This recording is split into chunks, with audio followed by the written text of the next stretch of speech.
Woodrow Wilson, and it was founded by an act of Congress in 1964, and the philosophy behind the center is that it serves as a place for good scholarship and good policy to come together. As many of you will know, Woodrow Wilson was the only president to hold a PhD.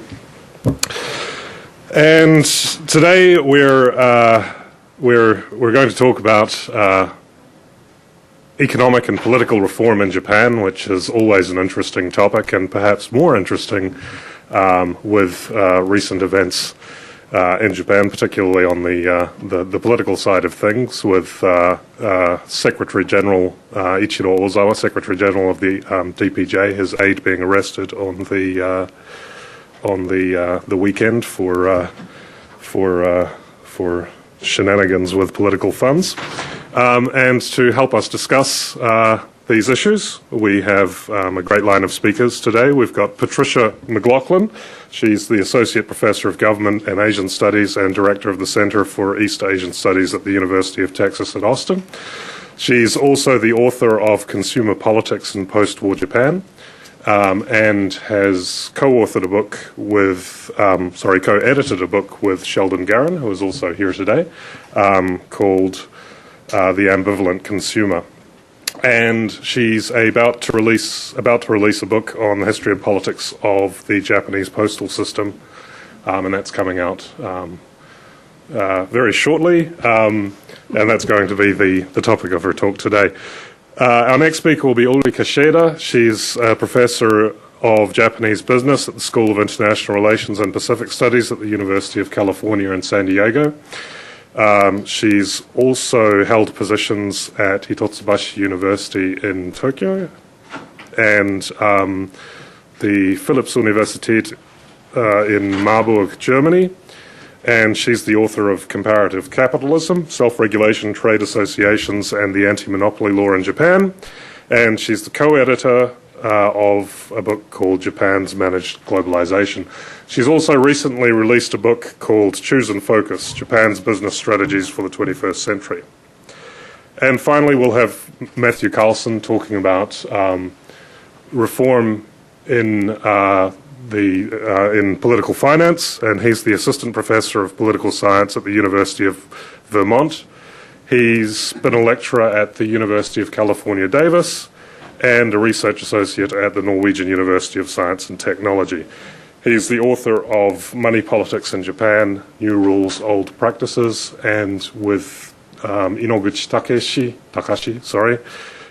he's the co-editor of a book called Governance and Democracy in Asia. So if you could join me now in welcoming our speakers to...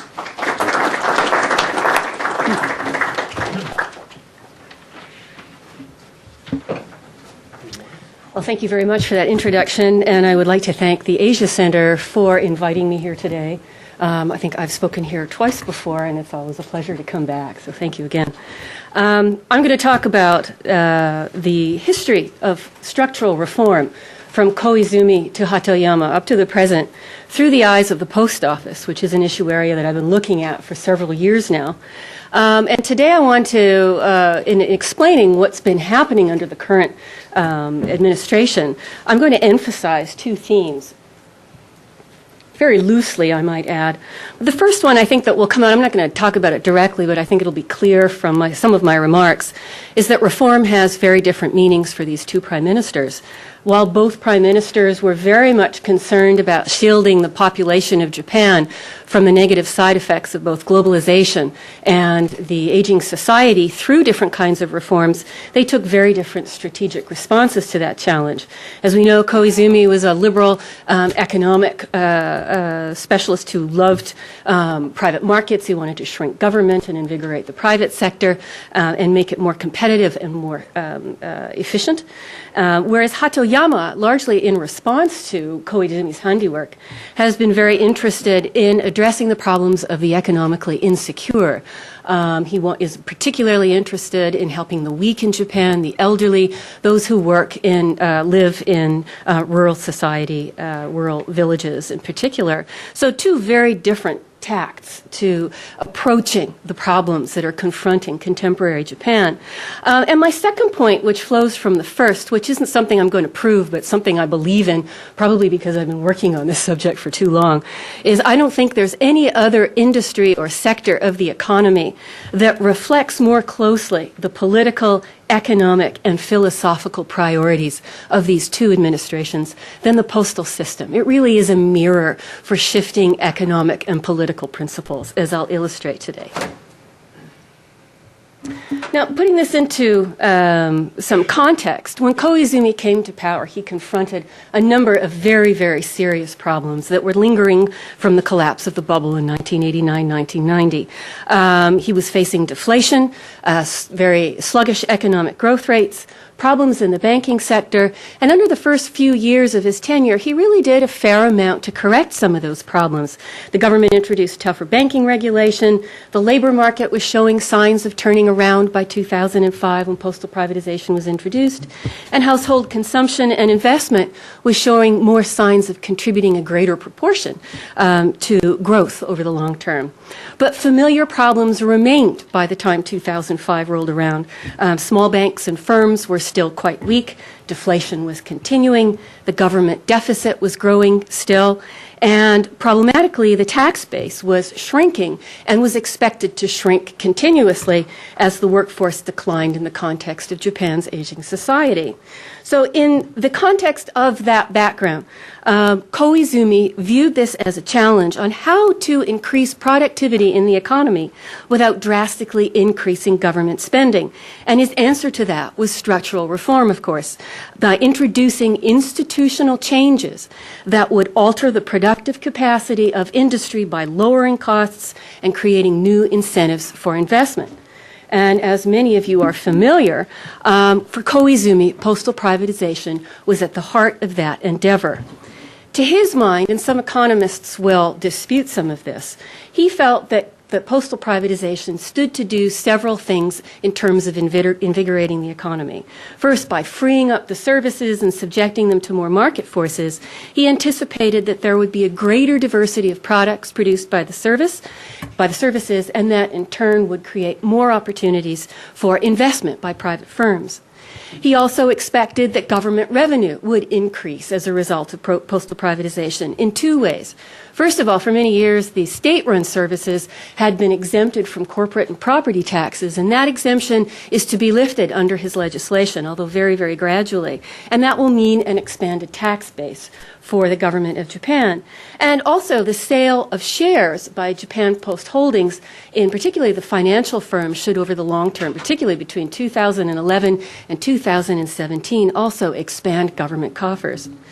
Third, he suspected, or he anticipated, that by weakening the post ministry, by giving more postal functions to the private sector, Japan would create a leaner and more efficient government.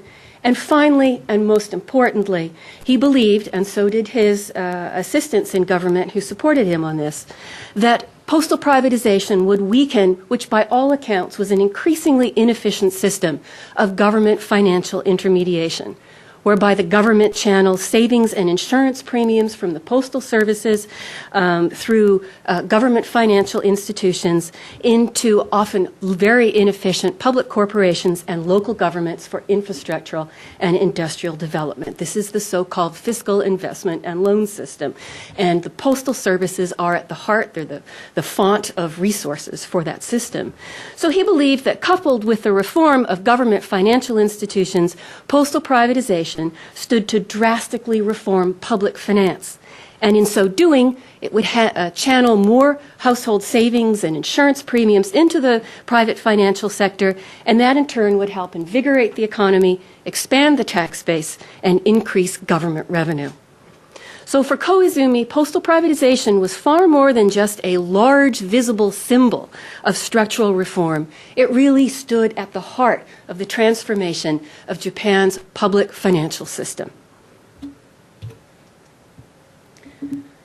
Well, with the passage of postal reform in October 2005 and the beginning of the actual privatization process exactly 2 years later, Japan's postal system has been transformed in terms of corporate structure. The structure, now known as the Japan Post Group, consists of a large holding company which is now completely government-owned. That's Japan Post Holdings. And underneath that corporation are 4 service firms, one for the network of post offices, that's Japan Post Network, a mail corporation, a banking corporation, and the insurance corporation. And these are all discrete corporations.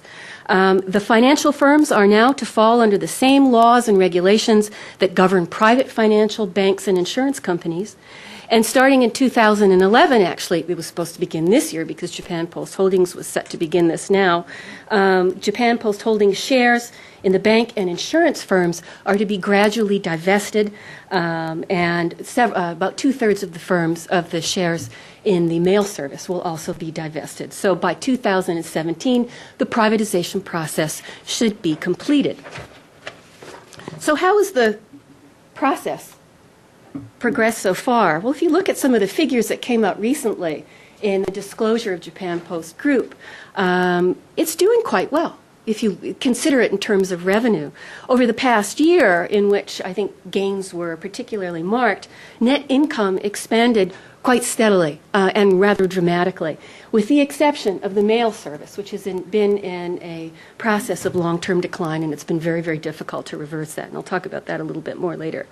Also, net assets, the investments of the Postal Services corporations have also increased rather dramatically over the last couple of years. And this is part of a trend that began since late 2005. So in terms of just the numbers, the services seem to be doing quite well. But I would suggest, and many economists have pointed this out, that some of those figures can be misleading. First of all, many analysts have argued that some of the financial successes in all of the services and a decline or a sort of a brief, I think, partial decline in the decline of the mail service. Part of that is largely due to aggressive cost cutting in the 3 services, particularly in terms of labor costs, and that can only go so far. It's anticipated that within a year or two, the limits of that endeavor will have been reached. Also, the services, as I'll talk about a little bit later, have been in the process of introducing a number of new products, and there's a limit to that as well, just how much diversification in the current corporate context that it can undergo. The long and the short of it is that while 2009, because of the recession, was a bit of an exception for the savings and insurance corporations, demand for these services in the postal system has been in a state of long-term decline, most dramatically for mail, but also for postal savings and insurance. Now, most pundits have argued that the services are doing as well as they can under privatization, and its performance has been quite strong. But even under the privatized system, problems in terms of the financial viability of these services are anticipated by the end of the decade and early into the next.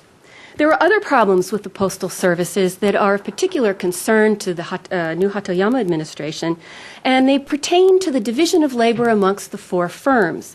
Now, in the past, all workers for the postal services worked for one firm, Japan Post Corporation. That was a public corporation that was in effect from 2003 to 2007. Now, those workers are divided amongst 4 corporations. You can work for only one corporation and not take on the tasks of any other, which at the grassroots level means long lineups for customers who are walking into the post office to open up a bank account or to buy some stamps. And it's frequently been the case that there will be a long lineup at the stamp wicket, and the person who's in charge of postal savings is standing there idle. But that person is now forbidden from walking over to the other wicket and dealing in the sale of stamps. And that's a problem, and there have been a lot of complaints amongst ordinary customers about that. That structure, that corporate structure, has also contributed to problems in cost sharing. And the joke amongst the post offices is who pays for the toilet, savings or insurance? You can't really split it up amongst the 4 firms. So these are glitches that have taken a long time to iron out. and have created some headaches for the bureaucracy within the Japan Post Group. Most problematically, from the social perspective of the services, the division of labor amongst these corporations has created great problems for Japan's so-called himawari services, whereby mail carriers on their rounds would knock on the doors of elderly residents in their neighborhoods and ask if they needed any help. They would take orders for prescriptions or for grocery purchases and pass them on to the relevant retailer in the neighborhood. Now that mail carrier is, according to the law of Japan Post Privatization Act, forbidden from doing that services. And that has been a blow to the social contributions of the postal network that goes above and beyond the financial role to local communities. And that's been of great concern as well to the Hatoyama cabinet. So when Hatoyama came into power, if anything, the economic incentives for structural reform seemed even more pronounced. Deflation was once again on the rise. There was a threat of recession that now seems to be a reality. Government spending was beginning to increase as the DPJ prepared to make good on many of its campaign promises. And revenue shortfalls are still anticipated, particularly since the new government has agreed not to increase the consumption tax. But one of its first acts in office was to attack Koizumi's postal privatization. Kame Shizuka, pictured on the left here, who is from the People's New Party and occupies the position of Minister for Postal Privatization and Financial Affairs, shortly after assuming his position, forced Nishikawa Yoshifumi, the CEO of Japan Post Holdings, to resign. He then replaced him with his friend, a gentleman named Mr. Saito Jiro, pictured here on the end, who had been an old bureaucrat from the Ministry of Finance, who, for what it's worth, was forced to resign in 1995 under allegations of corruption. And this move, this installation of a bureaucrat as head of the Japan Post structure, has caused a great deal of controversy and has very clearly defied the cabinet's commitment to weakening the power of bureaucrats within Japan. So no sooner was the CEO structure of the group changed when last fall the cabinet, after just a few days of secretive deliberations, introduced a number of plans to unprivatize the postal system. And the main features of that plan are, first of all, to exempt Japan Post Bank and the insurance from the provisions of the Banking and Insurance Acts, and that's primarily to allow banks, at least in terms of banking, to service, or the Post Bank to service rural, small, unprofitable areas. Those new measures also require the Japan Post Bank to extend credit to small and medium businesses, which has never been a mandate of the Japanese postal savings system. Third, the postal services may actually see the introduction of universal service for savings and insurance. That is a requirement for the mail service, but was deliberately left out of the postal privatization legislation of 2005. It's internationally unprecedented, and if introduced, is expected to result in much increased costs for the Japan Post Bank in areas in which postal savings is not profitable. The corporate structure of Japan Post Group is to be reorganized if the government gets its way, particularly through a merger of the network and service companies with Japan Post Holdings. And then the two financial companies would interact with that expanded firm on a contractual basis. And then finally, there was a move to freeze the share of Japan Post Holdings off shares, freeze the sale of Japan Post Holdings shares in the two financial firms. And last December, the Diet passed a law that actually put into effect that freeze on the sale of shares in order to give the government the leeway to plan the next stage of what I think is a process of postal unprivatization. So this begs a question, of course, why the shift? Why has Hatoyama decided to backtrack on Koizumi's postal privatization legislation? Well, I think the answer can be divided into three groups. The first are, of course, practical concerns, and they're, I think, very sensible concerns. It seems to be the case that the corporate structure does have some glitches through that, those problems with the division of labor within the four firms, and that corporate structure has undoubtedly created problems for consumers at the grassroots level, and those need to be addressed. There's also a practical concern that that division of labor has hurt the social functions of the Japanese postal system, which even Koizumi was very eager to preserve to a significant degree. So there are some practical concerns that make a great deal of sense. Where it gets a little more controversial, are in the philosophical and political goals of Hatoyama's shift. First, in terms of ideological concerns, it's clear that whereas Hatoyama's aim, Koizumi's aim in postal privatization was to strengthen the influence of liberal economic principles in the financial system, for the DPJ, the goal is to use the postal system to help promote livelihoods, to alleviate economic insecurity, and to protect vulnerable regions from further decline. And this has always been a controversial issue in the postal privatization debate. If the service is privatized, what will happen to that tiny little village in rural Japan in northern Hokkaido whose only access to government services is through the post office? And there was a fear that privatization would result in bankruptcies amongst those very vulnerable and cost-ineffective post offices. And some of that has actually happened under privatization, and the Hatoyama administration is determined to prevent that from happening. So the post office definitely serves important social goals that fit into Hatoyama's desire to help the economically vulnerable within Japan. There's also a somewhat, I think, quirky, and I don't want to exaggerate the point, concern for how privatization will push Japan into a globalized economic system. And I think no one highlighted this better than Mr. Kame in explaining some of his arguments in favor of postal unprivatization. He has argued that by privatizing the firms and opening them up, we will invite what the Hatoyama administration has frequently called vulture capitalism, foreign speculators who are simply interested in making a quick buck within the postal services. And he has, Kame, in some of his remarks to the press, has very pointedly referred to the threat of vulture capitalism and his desire to keep foreigners at bay within the postal service. And while I don't think all Japanese within the Japanese government right now hold to this point of view, it does resonate with elderly Japan, many elderly residents within Japan who are concerned about a foreign presence within the economy. The third set of reasons why this shift has occurred are, of course, political. There are political incentives to make this move. First of all, I think, and perhaps most dramatically, for Hatoyama, postal unprivatization is a last laugh on Koizumi, who was instrumental in kicking out a number of advocates of the old postal services, chief among them Mr. Kame, who's one of the most famous rebels who returned to the political scene. And it's a way to, I think, get retribution over Mr. Koizumi's attacks on the last vestiges of Tanaka Kakue's political machine, at which I think the postal system was at the heart. So it's a last laugh over Koizumi. There's also an electoral concern here. Kame happens to head the People's New Party, which is a tiny, tiny little party with only a few seats within the Diet, but is an integral part of the alliance, the electoral alliance with the DPJ, particularly in the lead-up to the 2010 upper house election.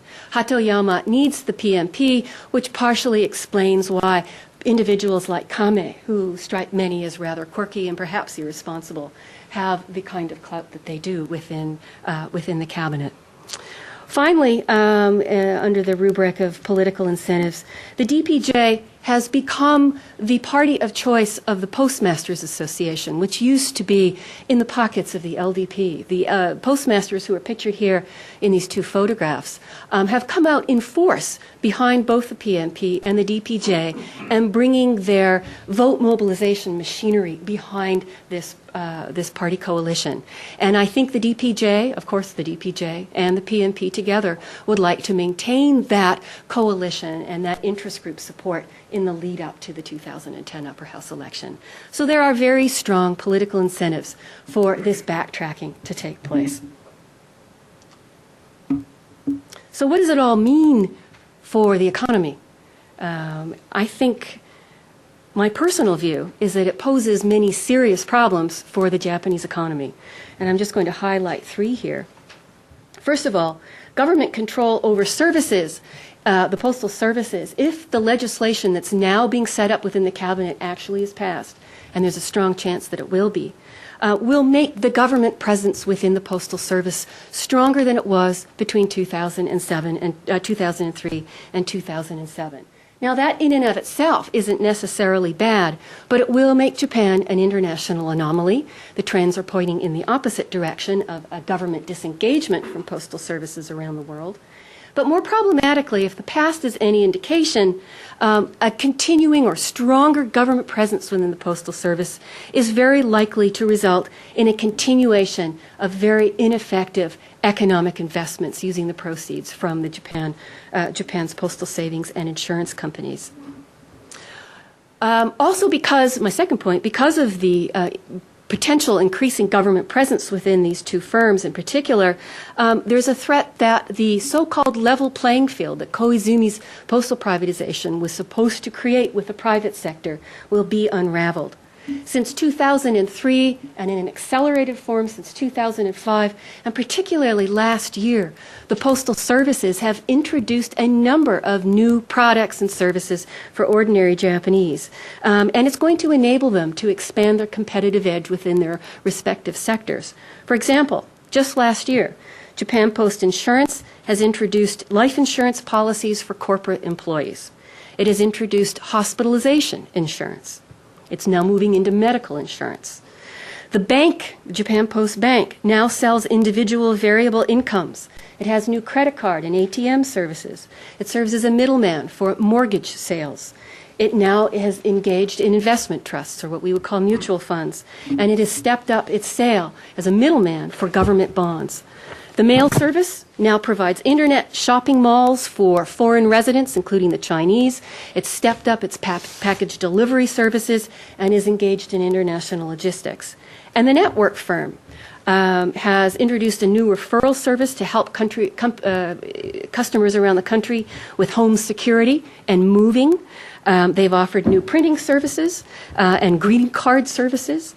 They are now in the sale of auto insurance. They offer magazine services, and they're opening up post office spaces to advertising by local businesses. The bank and insurance companies, meanwhile, have filed requests with the government to achieve a lifting of the restriction on the ceilings of postal savings deposits and life insurance policies. So the plus side of this is that the post office may be in the process of being transformed into a multifunctional community hub, which is good for rural Japan. But on the minus side of it all, the private sector concern is that if these expanded services continue to be offered with the backing of an increased government presence, private competitors could be left in the dust. Finally, how are these services going to pay for the introduction of new social services?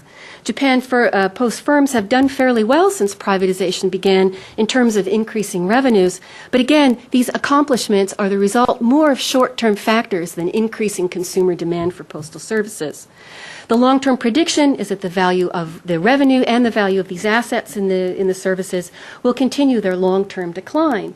And the onus may be on the government to help pay for expanded himawari and other services that these postal services are now taking on. So at the end of the day, I would argue that the process of postal unprivatization may very well deepen many of the economic problems that made structural reform necessary in the first place. And just to sum up, I'm often asked questions like, where do I stand on postal privatization?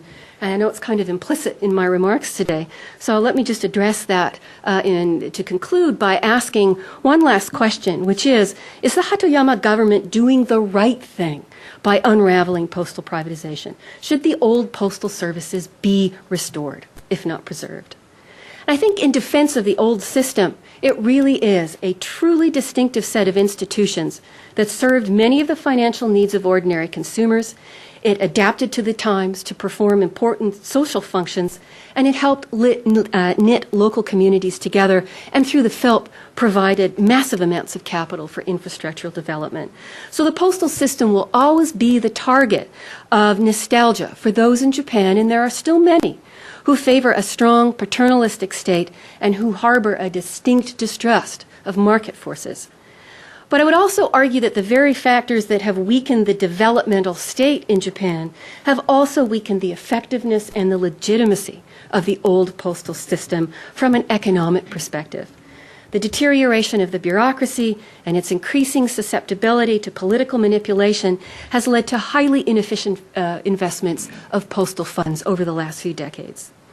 Globalization requires far more efficient and competitive private financial sectors, and with a postal system that is on the cusp or threatening to actually expand economically with a government backing, not necessarily according to market forces, it's going to be very difficult for Japan to remain financially competitive on the international scene. And then finally, and this is old news, the consensus behind Japan's economic future has broken down, and the consensus behind the postal system has broken down. The banking sector in Japan is adamantly against it. So are Japan's internationally competitive industries, led by Keidanren. They would like to see the postal system and its links to the FELP and the resulting process of financial intermediation by government, if not drastically pared back, eliminated altogether. So in short, I think the postal system tells us that its historical and social significance notwithstanding, it has largely lost its economic relevance in its old form for the 21st century. And I would, if I were ever asked to tell Mr. Hatoyama what I think, it would be to try and preserve some of the social functions, but it would be a mistake to return to the status quo ante. I believe Japan would lose far more than it gained if it were to do so. Thank you.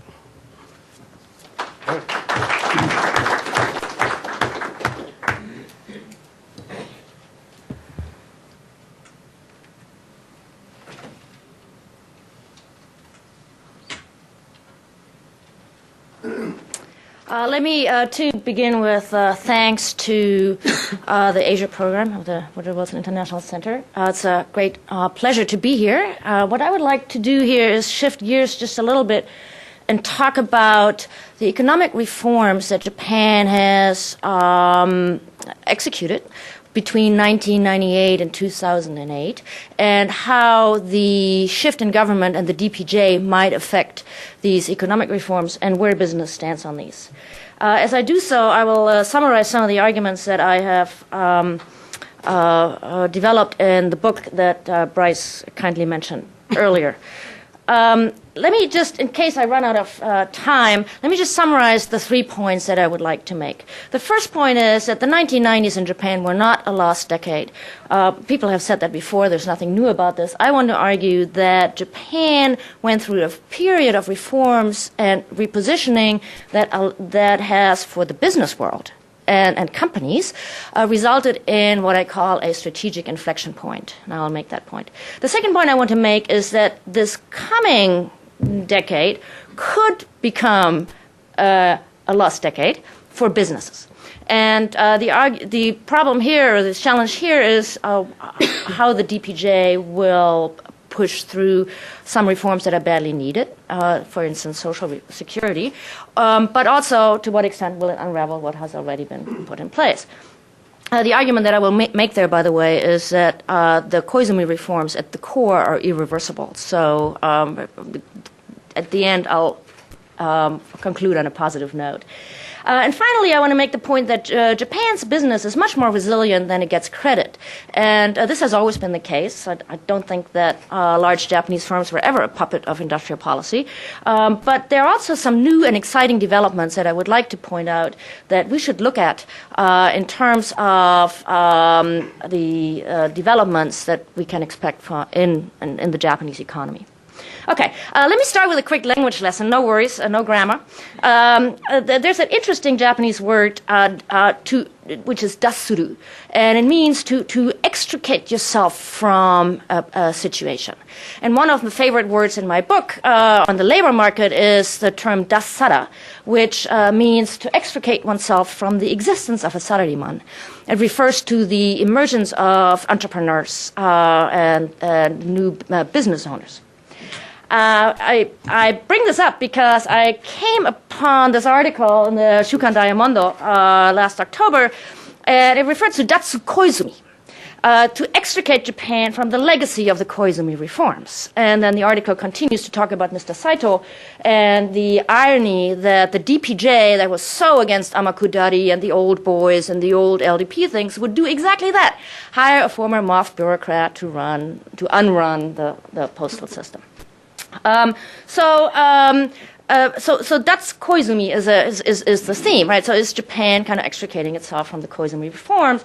And in order to understand what this is all about and what the argument here is, we need to understand the Koizumi reforms. Before we go there, let me just say one thing on voters and the DPJ economic program. There is a recent survey that shows that 55% of the people that actually voted for the DPJ would not mind if the DPJ did not stick to its economic reform ideas.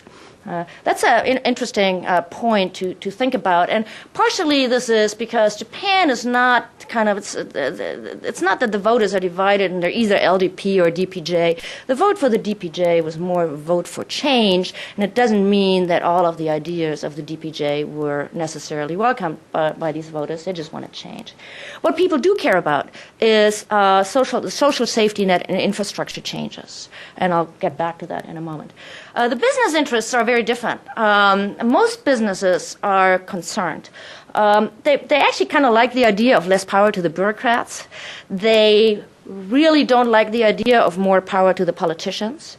And the one thing that business people never like is uncertainty. And so that's the problem this year, that there is a great increase in uncertainty. What will the government do?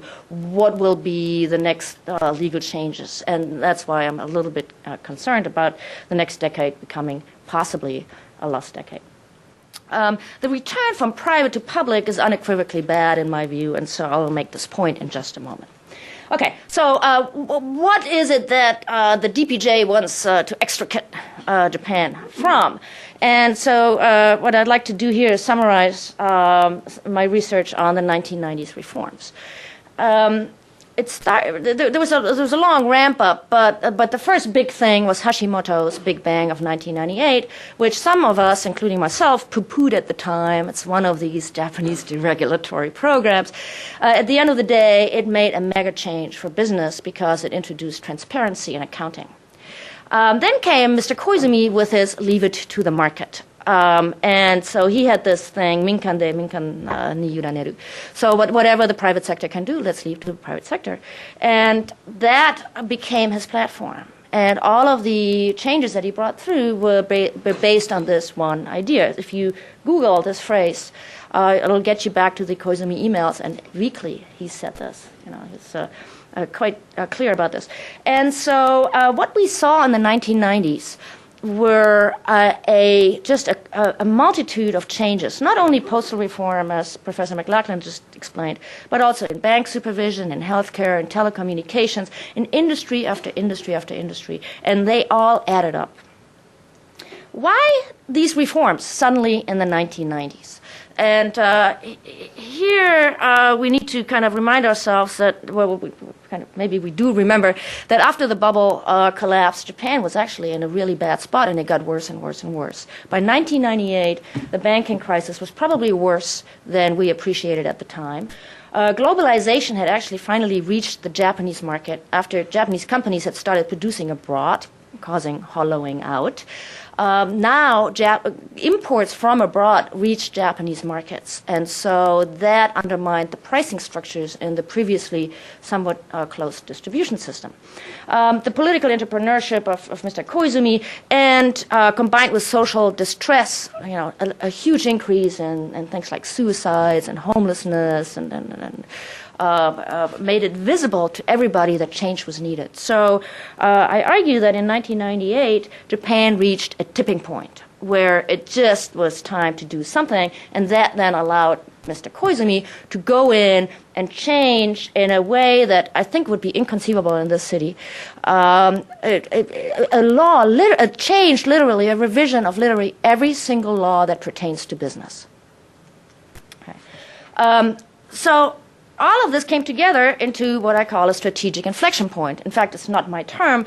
It has been used to describe points in time when industry dynamics are altered so profoundly that what it takes to win is fundamentally different.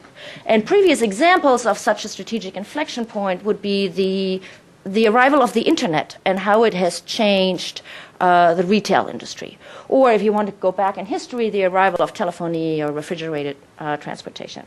In Japan, I argue, the Koizumi reforms, and with it, the Hashimoto reforms, the reforms of the 1990s, changed the entire political economy in a way such that for Japanese CEOs, for the presidents of Japanese companies, what it takes to win has fundamentally changed. Okay. I already mentioned the banking crisis. With it came a need for companies to change, to no longer be conglomerates, but to figure out how they would compete in the world markets. And the rules also brought, the legal reforms also brought new rules on corporate governance. Let me talk a little bit about the legal reforms, and I already mentioned that this is kind of inconceivable maybe in other places. The financial reforms brought transparency, and what that means is that previously you could use the Japanese yuho, the equivalent to the 10K form of Japanese companies. You could have rolled your sushi in it. It was meaningless. Since 2000, it is meaningful because now there's consolidated accounting. You can see where the losses are. There's no longer hiding of, kind of dubious business decisions in some undeclared subsidiaries.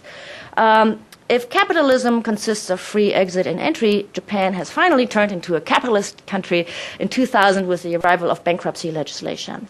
Next thing is the commercial code. Because companies were under pressure to restructure and shed non-profitable businesses and all that sort of thing, the government found it easy to change laws that allowed companies to do exactly that. To spin off non-profitable units, to focus on core businesses, to lay off employees. It's still not easy, but it's not as impossible as it used to be. To transfer ownership, to merge, to acquire, all kinds of things. This culminated in the Corporation Law of 2006 that outlines clear responsibilities for managers. And then Japan, to boot, introduced its own version of the Sarbanes-Oxley Act in 2007. So if you're a member of a board of a large Japanese corporation, you might be liable for making bad decisions. And indeed, derivative lawsuits have increased tremendously. In Japan. The point here is that what we know about Japan, if I were to quiz you and I ask, what is Japanese business about, you would probably give me a list like this, like Japan has business groups and main banks and lifetime employment and industrial policy and restricted distribution, and all of these would be excellent answers, except that the strategic logic underlying these things has changed. And what we know about Japanese business mostly stems from the late 80s and research done in the early 90s when Japan was booming. We haven't looked since. And so what we have not noticed is that while there are still some of these features around, such as lifetime employment, the purpose of those features has changed. So let me argue this. And the easiest way to do this, and I'm not sure you can see this, so let me explain. This is the Tokyo Stock Exchange shareholder structure by a group of investors. And the upper line here is 1986. And if you do the math, and let me do it for you, and you add up large banks and other banks and insurance companies and corporations, you'll find that 75% of the shares of the Tokyo Stock Exchange in 1986 were owned by other companies and banks.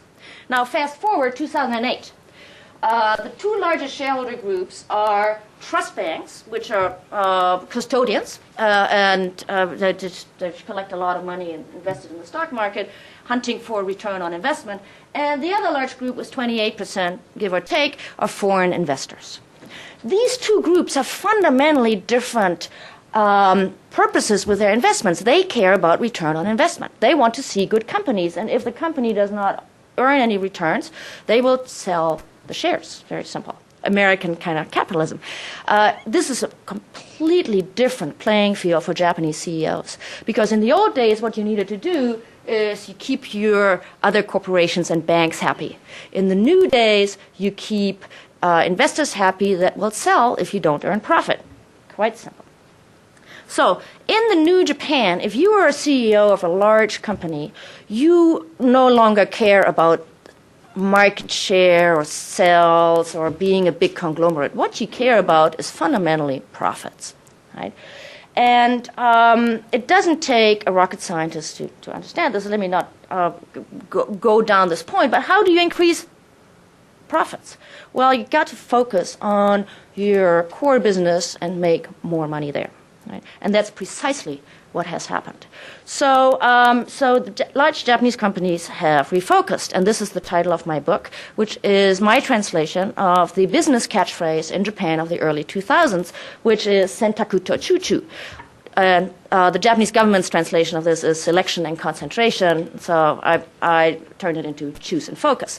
And what that means really is to exit non-core businesses, to reorganize, to have clear accountability in the remaining organization, and then to consolidate by becoming a market leader in that core business. Okay, so away from sales to profitability. Now, to this point, you might just believe this and happy to follow, but you might have your doubts. How big a phenomenon was this really? So I counted. And there's some future research that can be done that is more technical than this, but let me just give you the easy count. I took the Nikkei 500 firms and looked at the years 2000 and 2006, and I counted how many of them self-declared either an exit from a business, so a sales or closure of a business unit, a reorganization, or a consolidation. And what I found is, and I'll cut this short, that only 25% of these 500 firms did nothing. And of those, some were already focused. Right?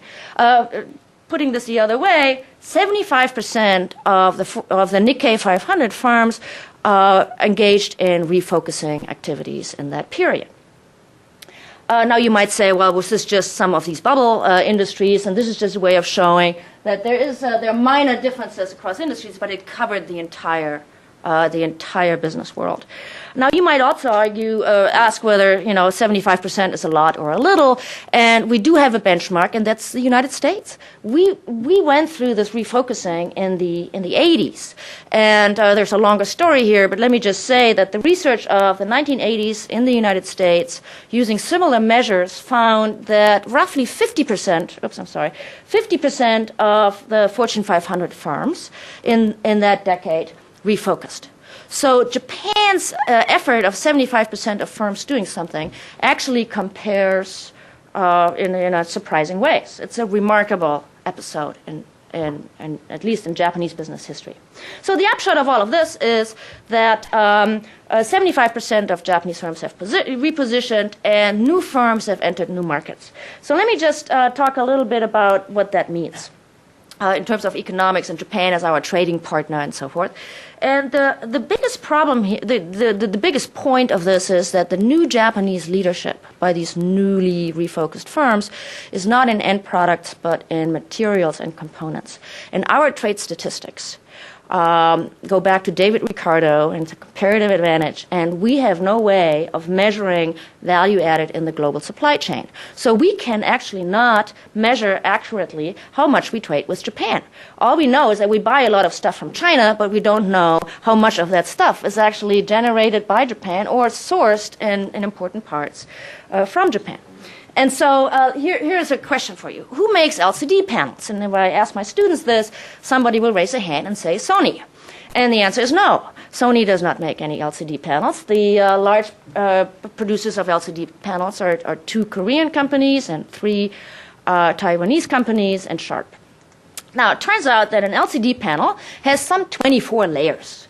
And so it's glass and a substrate, and then there's a polarizer and a brightening thing. Everything that makes these things better, sunlight, visibility, requires some sort of layer. And this happens to be from Nitto Denko's annual report. And what it says is that all of these films that make my LCD panel so fancy are from Japan.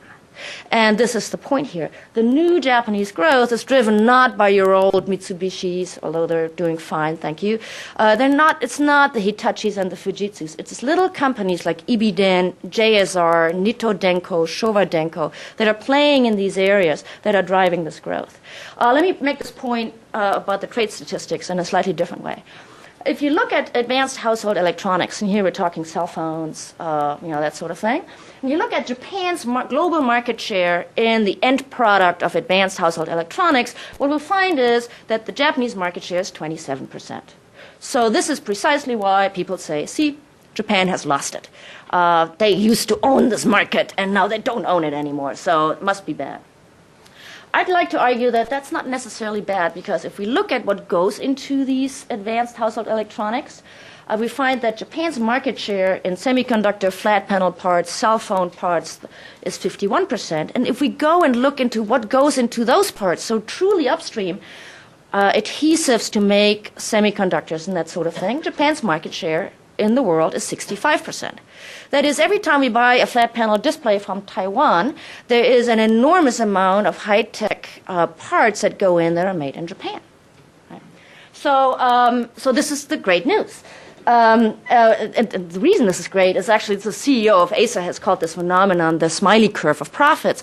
And what he's done there is he's showing operating margins here and then the stage of production, upstream, downstream, retail. If you buy a new fancy flat panel TV, the money is made at the retail end, whether that's Best Buy or Amazon or something like that, and at the input part end. The assemblers don't make a lot of money. And the great thing about Japan's transition after or with the Koizumi reform is that these large companies have repositioned to move upstream. The fact that they have exited the end products for household electronics, it's a fabulous accomplishment. It's great. We should celebrate. Okay. So second point, and then I'll wrap up. What's the DPJ going to do with all of this? Right.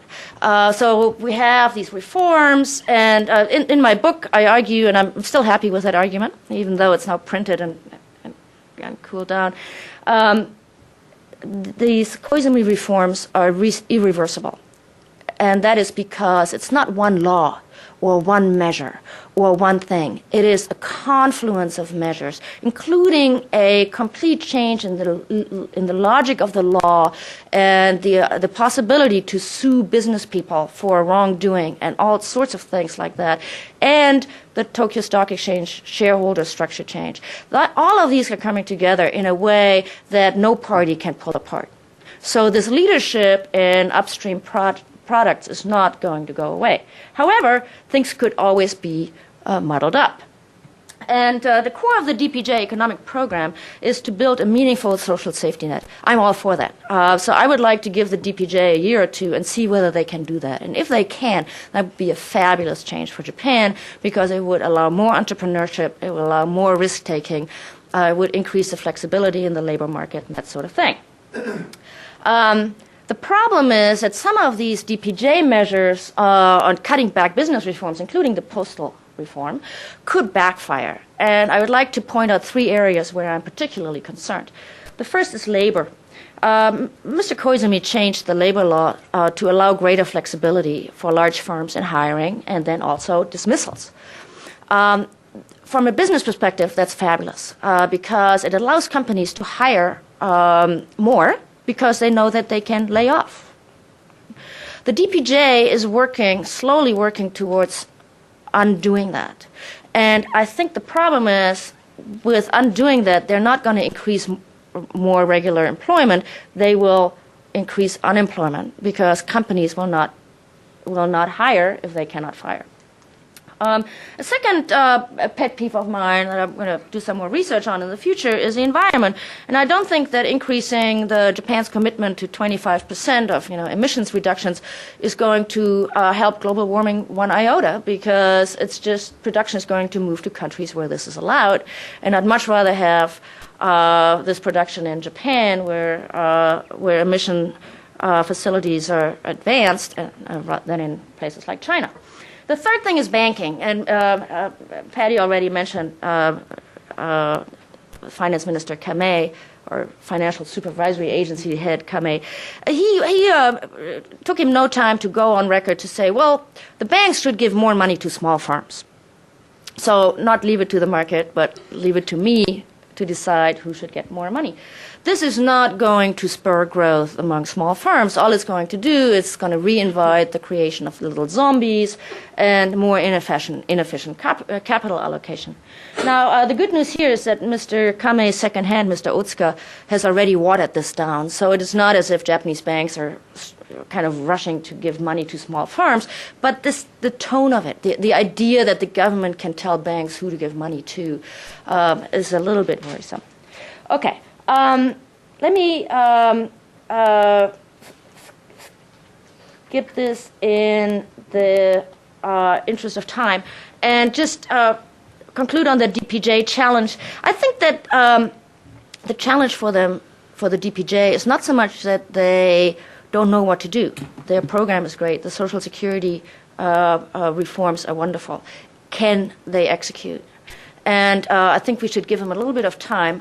I'm currently dubious, but I'll be more than happy to come back in a year or two and eat my own words if the DPJ were to introduce continue the reforms into the Social Security system. Okay. Now let me go to my third point, and that is, so how, given all of this, how do we know whether Japan is doing well or not?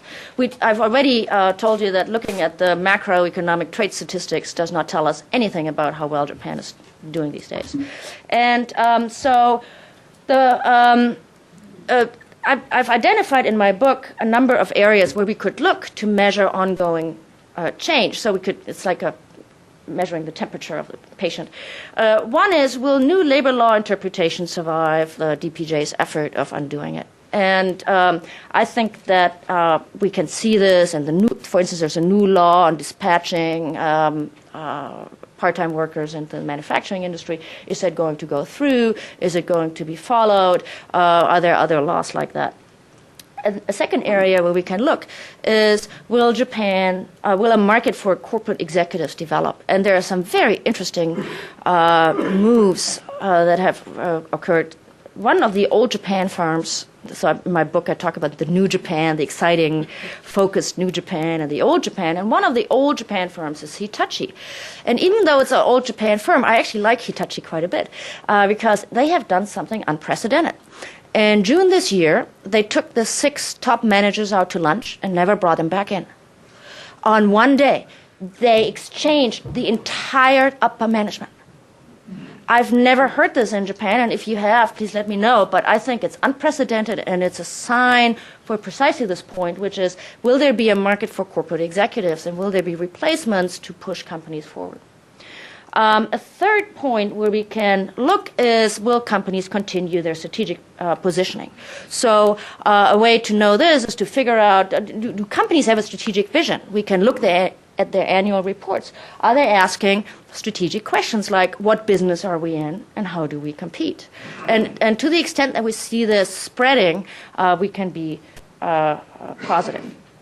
Okay, so what I'd like you to would like to leave you with is, don't look at old Japan firms for an evaluation, and so the companies that we used to know and that we used to study may not be the important players in Japan anymore. We need to figure out a way where we can identify the new players and then evaluate them properly. The second point is, let's figure out some way to evaluate properly the value added in the global supply chain. This notion that China is our biggest trading partner and therefore Japan is no longer important is just kind of dubious at the face of it. But if you think about it for more than 5 minutes, you'll realize that it can't possibly be true, because what we buy from China is not necessarily not necessarily Chinese products. We just, in our customs office, have no way to differentiate this in a proper way. So let me stop with this and let Matthew wrap up. Thank you. You're okay with the PowerPoint artist? We have copies of the book for sale.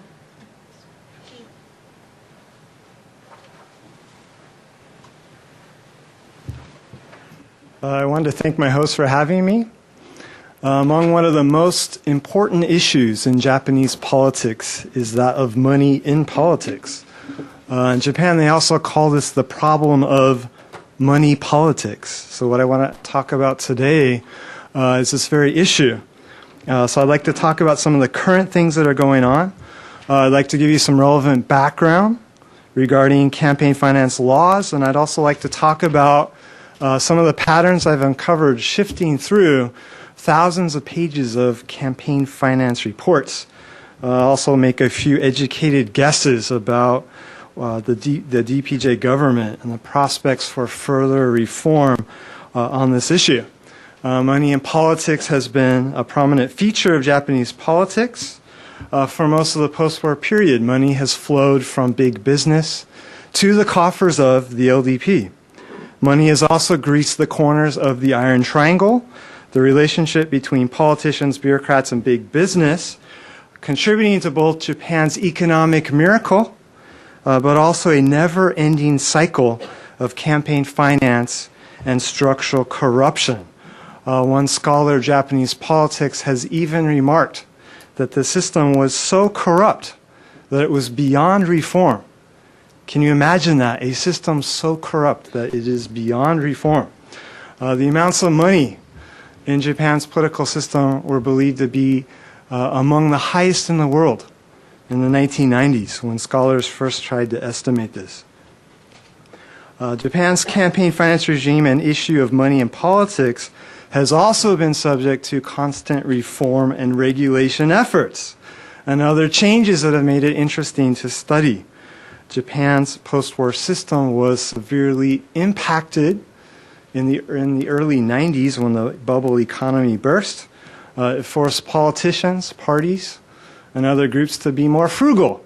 And ironically, it was during this time when people were supposed to be frugal that a spectacular corruption scandal unfolded by the then vice president of the LDP, Kanemaru Shin, where it was discovered that he kept an impressive hoard of gold bars and cash in both his offices and homes. We're not talking about a little bit of gold, we're talking about 220 pounds of gold. And we're talking about assets that are equivalent to about 48 million US dollars. In fact, the scandal was so spectacular that even the Italians were very impressed by what Kanemaru was able to accumulate. So fortunately, one of his positive contributions to Japanese politics was a push for political reform. This culminated in the 1994 reforms. Japan's parliament passed laws that changed not only the election system, but they also tightened the campaign finance regulations. They also passed a subsidy system where Japanese taxpayers would contribute and this money would be given to political parties. So in 1994, after 1994, one effect of the system was to make things more transparent and probably to make campaign finance overall much better than it has ever been, although it still has many problems. And thinking about Japanese politics today, we can also say that the issue of money in politics is likely to be affected by the change in government from the LDP to the DPJ. One area that the DPJ is proposing is a ban on industry donations after a period of 3 years. They posted this information on their webpage. They will probably begin discussing this bill sometime in the legislative session this year.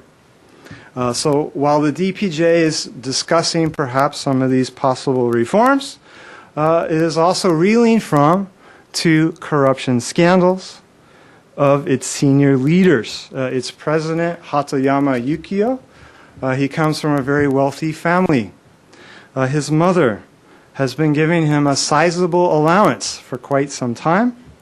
The problem is that Hatoyama and his aides did not disclose this allowance on his campaign finance reports.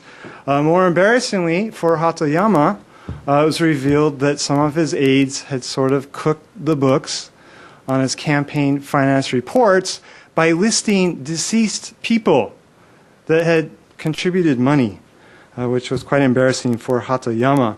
When I interviewed him before he became prime minister, I asked him about his finances. But really, he did not have a lot of interest talking about it at that point. So I speculated that perhaps he is so wealthy that he doesn't think a lot about his finances. He doesn't have to worry about money. The LDP, of course, it's delighted by the scandal, except that there's a problem, was that Hatoyama's mother also gave an allowance to her other son, who just happens to be in the LDP. So that perhaps is not in the LDP's favor. There is also corruption claims linked to the Secretary General of the DPJ, Ozawa Ichiro, who the Japanese media likes to hype as the godfather, the most powerful politician in Japan. They like to mention that he was brought up under Tanaka Kakue, who's perhaps the godfather who helped pioneer structural corruption in Japan, also linked to the Lockheed scandal. So investigators have arrested 3 of Ozawa's aides. They're trying to make a case that Ozawa broke laws when he acquired a plot of land next to one of his offices in Tokyo. So of the 2 leaders, the Ozawa scandal is perhaps the more threatening to the party because investigators may be able to link some of his funds to his local office and perhaps to kickbacks from construction companies. Ozawa, of course, denies that the money is illegal, but he's largely being quiet on the issue, claiming that let the investigation take its course. In Hatoyama's case, he's already acknowledged some wrongdoing. He's declared the allowance from his mother now as a gift, and he's even paid taxes on it.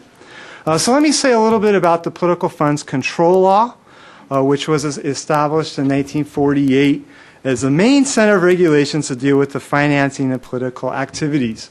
It's gone under 4 major rounds of revision, 1975, 1980, 1992, and 1994, as well as many other minor revisions.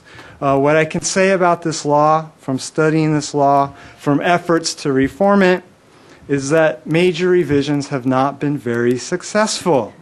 Typically, restrictions are introduced, politicians find loopholes, the most flagrant violators are exposed, and then the cycle goes all over again. So if the DPJ does tighten the rules, if they do introduce a ban on industry donations, I can promise you that politicians will find the loopholes once more. What's important to note about Japan's campaign finance regime is that parties and politicians have considerable freedom in raising unlimited amounts of funds, provided that certain restrictions are met. So they can pretty much raise as much funds as they want to. So for most of the post-war period, parties such as the LDP profited by being the ruling party. Being the ruling party allowed them to forge alliances with businesses and do very well. In fact, to become one of the richer political parties in Japan. So let me give you a few figures here. From 1990 to 2008, the LDP party organization has averaged income of some 247 million US dollars. This is per year. Before the introduction of the party subsidy, half of this income came from contributions. So the LDP dominance in campaign finance has extended to its individual members. So the average LDP member has raised about $1 million in the last several election cycles.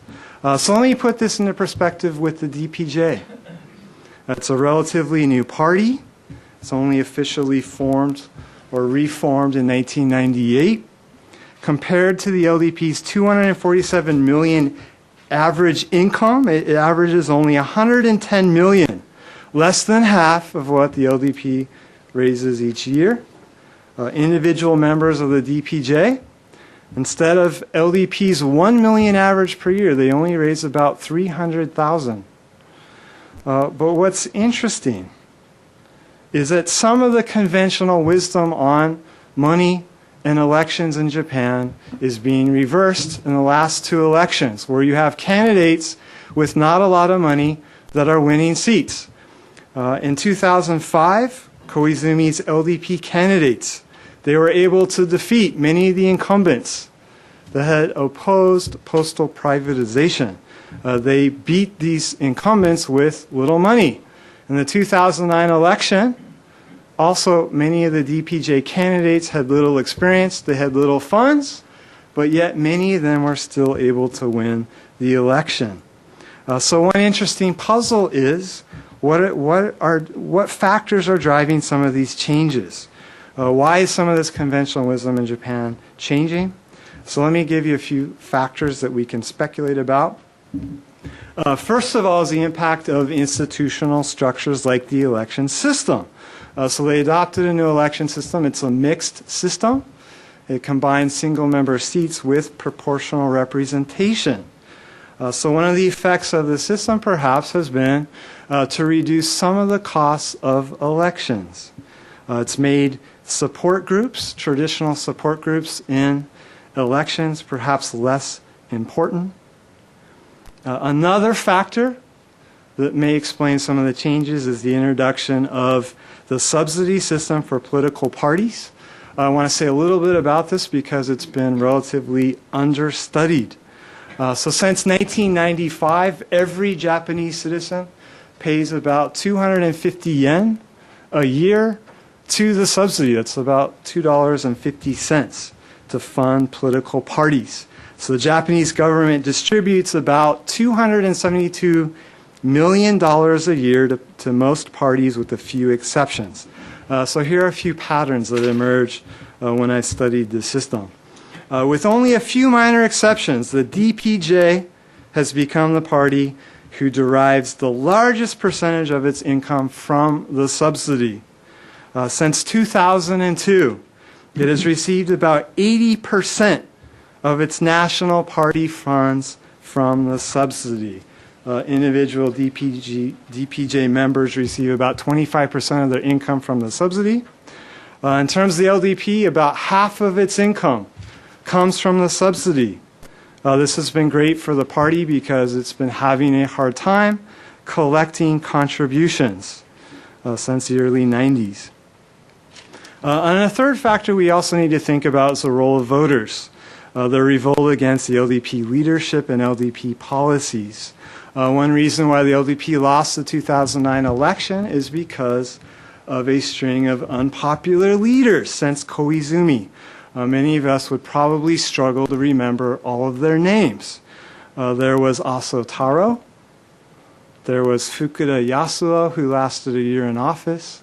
There was also Abe Shinzo, who resigned because of what he called a case of crippling diarrhea, which was quite embarrassing for Japanese politics when he stepped down for that reason. Not to mention the pension fiasco, where the LDP government lost track of many of the pension records when it was in government. So let me give you a few observations about the DPJ. First is an unscientific poll I took when I was in Japan. I asked my friends, do you like Hatoyama? Do you like his leadership? Do you like the DPJ? I couldn't find anyone that was very enthusiastic. In fact, the answers range from disappointment to frustration, even outright dislike. But when I asked my friends, would you prefer the LDP to come back in power? I couldn't find anyone that would say that. So I think the DPJ's base of public support may be much greater than what we can just glean from looking at, say, Hatoyama's popularity numbers.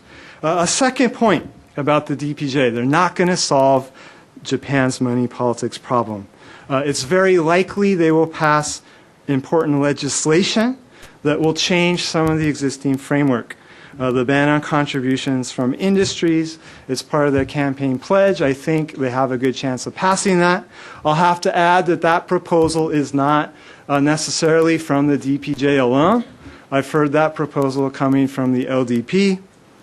So perhaps both parties will be able to agree on that. It's likely they may pass that. A third point is that the DPJ is not nearly as corrupt as the LDP, no matter what you hear about all the scandals with its senior leaders.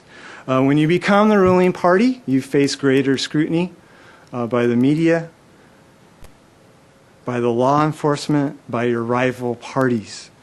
So the LDP, of course, is planning to summon Hatoyama's mother to the Diet to ask about the allowance that she's been giving her sons. They hope to use that as a way to score points against the DPJ.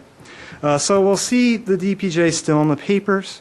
We'll still see the drama play out with Ozawa and Hatoyama, but let's not forget exactly how corrupt the LDP was. Another point is that from now until this summer, the focus of Japanese politics will be on the upper house election. So let me speculate a little bit wildly here. I expect that the DPJ will do very well in this contest, even winning the upper house election this summer. From what I can tell of the candidates the LDP is putting up, they don't have the sorts of traditional backing from industry groups that they have in the past. So I suspect that the DPJ may do very well, even win the upper house election. And one thought on the LDP. So despite losing in 2009, it has not changed its ways. It has not learned from the mistakes it has made. So I don't think we will find much evidence that the LDP is emerging into a different party yet. I think we will perhaps see change after the LDP has lost the upper house election, and perhaps after it has lost perhaps the next lower house election. So I think if it loses the upper house and a second lower house election, we may see some changes begin in the LDP. Lastly, I want to say a little bit about the significance of the 2009 election win of the DPJ and what we might be able to glean about Japanese politics. One hope is we'll be able to learn more about the very mechanisms that allowed the LDP to stay in power for so long. So the debates and decisions about the budget this year will give new insight into identifying some of the areas where waste has accumulated and slowed Japan's political system. So I want to ask is, where did all of this waste come from? What are the sources of this waste? And how will the DPJ allocate funding differently from its predecessor? So this story, I think, will be fascinating to watch unfold in the months and years ahead. So thank you.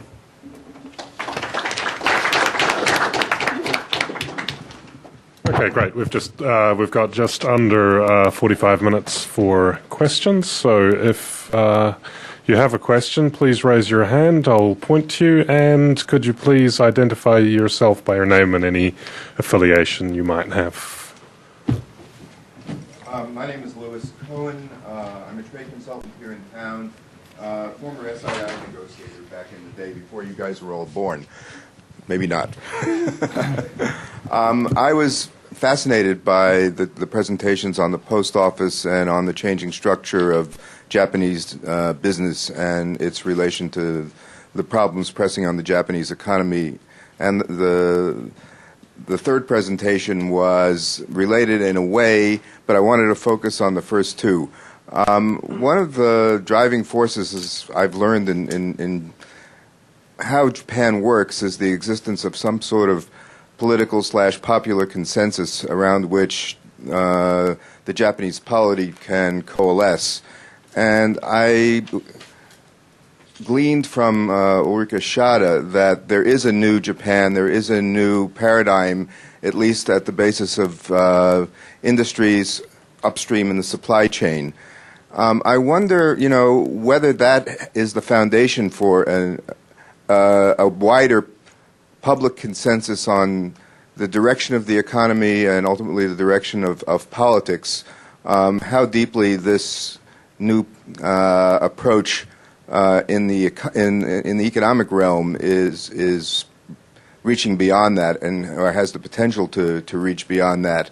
And on the post office, I listen to that and I think about what's going on healthcare reform here, and it's very similar, it seems to me, except Obama is playing the role of Koizumi, and the Republicans are playing the role of the DPJ in terms of upsetting existing forces and the powers that be. I don't know whether that's worth commenting on, but I just thought I'd raise it. Thank you. So let me start. Koizumi rode that wave very well, the tipping point scenario. And there are a couple of aspects to it that all came together in that period. One that I already mentioned is the social distress and the willingness of, people were just fed up with yet another suicide in the Chuo-sen that would hold them up for 3 hours on their commute on Friday afternoon. Another thing that's playing into these reforms towards focusing and efficiencies is the labor market, my new pet peeve. And it's a very interesting scenario. And what's driving that from the consensus side is the new Japanese catchphrase, waku raifu baransu. There are more and more young people that want work-life balance, that are no longer interested in the salaryman existence, that want to go home and have dinner with their children and lead a normal life. They are very much for this shift to performance pay and promotion, which 80% of large firms have actually introduced. Now, they have their problems with the assessments, like we all do here as well, but there are now words in appraisals, there are words like efficiency and getting things done and that sort of thing.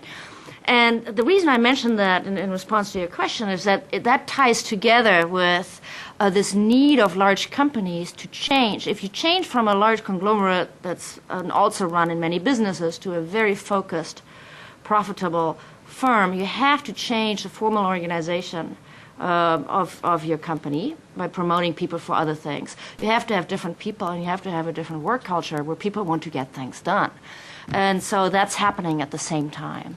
And how that translates into politics, I'm not sure, but it definitely translates into this business change. And the DPJ will not take that away. I cannot see that happening. Your comment about the consensus behind this idea of a new Japan, I think we can plug it into the postal system as well. I would suggest that there are two consensuses in Japan.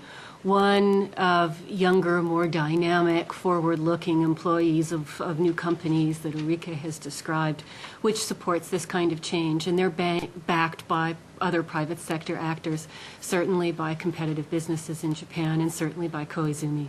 But there's another one, and I think we could call it the old consensus of state paternalism, a strong state presence in the economy, that's represented by the old state-run postal system. And looking at the postal debates today in terms of what we're seeing with healthcare in the United States, we can sort of plug in this idea that it's Hatoyama, to put it overly simplistically, Hatoyama seems to be paying some attention to the old Japan, and I think in the postal system we will see some unraveling. Yeah, so the interesting question here, so my argument is that the old Japan, the influence of the laggards, the old Japan is waning. And the postal reform is a great acid test of whether or not that's actually true. Right. But it all doesn't hinge on the fate of the electoral future of one woman. That's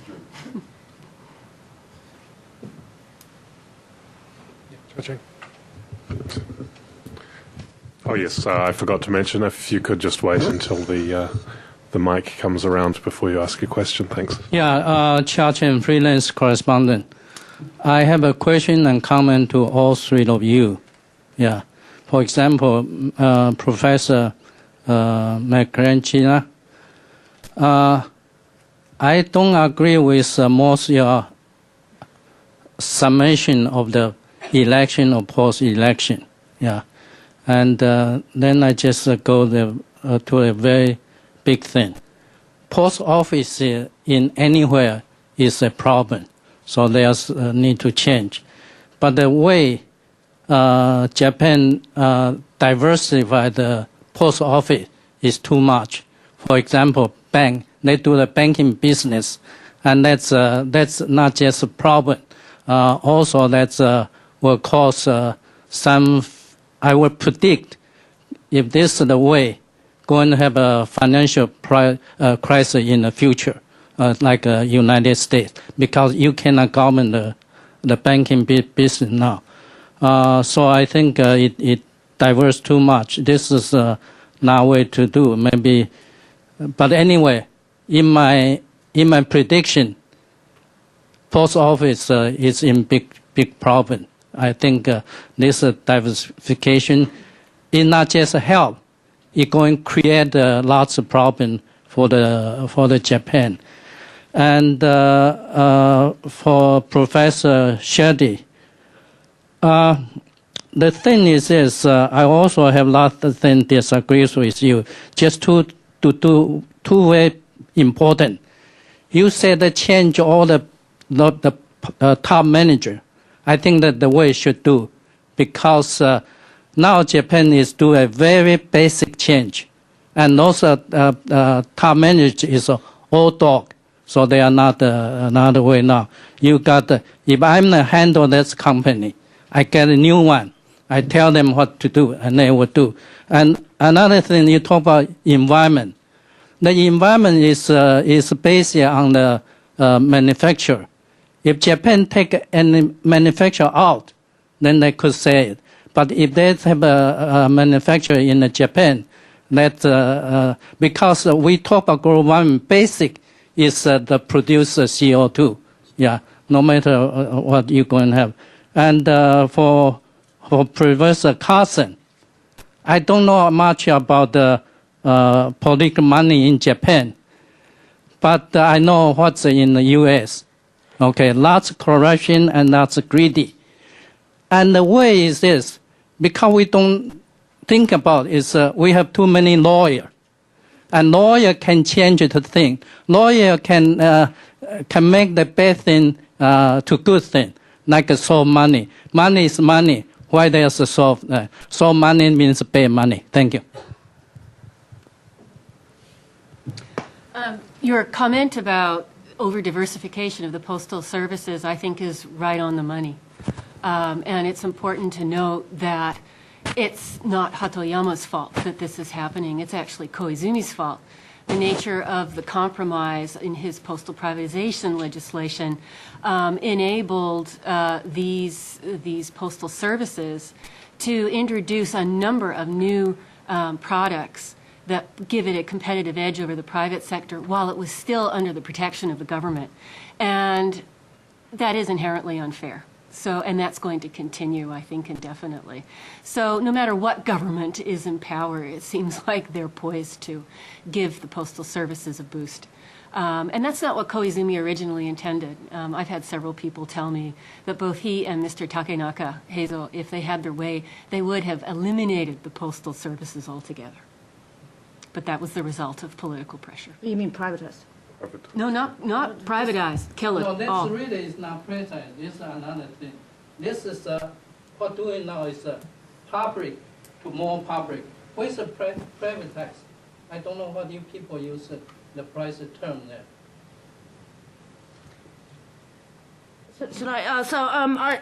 The 2 points you mentioned, the environment and the management change. Maybe I spoke too quickly, so let me just repeat. The point about the environment that made business very nervous is that no sooner was a DPJ elected that somebody stood up and said, oh, 20% reduction in emissions, not nearly enough, we have to reduce it by 25%. And for business, that was a shock, because what that means is that if you work for Nippon Steel or JFE Steel or other manufacturers, that will make it somewhat impossible. Now, people have calmed down after this because it's clear that this will not happen. But the promise in and of itself was a signal by the DPJ against business, and it was heard loud and clear. And so that increased the uncertainty and the concern of business people around this matter. And the management change, maybe we're talking about. I think that it's a great thing. that the market for corporate executives is growing. And what I meant to say there is that we should watch it. If we see more of it, it's a great sign that there is management turnover, that ineffective CEOs, presidents are no longer just companies waiting for them to kind of run out of time, but the companies proactively change leadership. And I think if we read the news and we find those news, we should make a mental note that that's actually a kind of a positive thing. I appreciate your point about lawyers. In Japan, the politicians don't have too many lawyers, except probably Ozawa has many right now. So we'll see how he does, and perhaps his lawyers will help him get off as well. So thank you. Okay, at the front here. Sorry, Sue, making you run. On this side.